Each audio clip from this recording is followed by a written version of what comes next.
In your letter on Berkshire's past and future, you wrote about the principles that have made Berkshire successful over the years. My question is, why is it that Berkshire's organizational principles as a holding company have not been copied more by others, given its incredible success and track record? Thank you.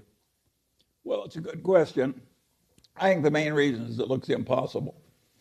If you were in Procter & Gamble with its culture and its bureaucracy, and you sat down, how can I make Procter & Gamble more like Berkshire Hathaway?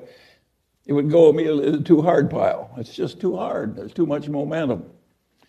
But you raise, by your question, a very interesting thing that deserves more attention than it gets. One of the reasons that Berkshire has been so successful is there's practically nobody at headquarters.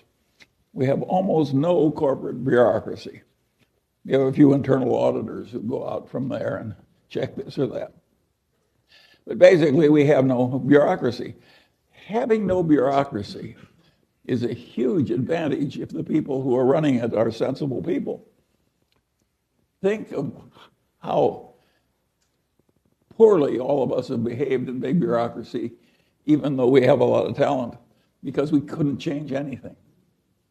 So bureaucracy has a standard bunch of evils and a standard bunch of stupid wastes and so forth.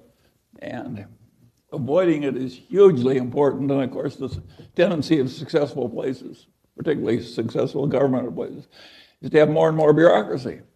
And of course, it's terribly counterproductive.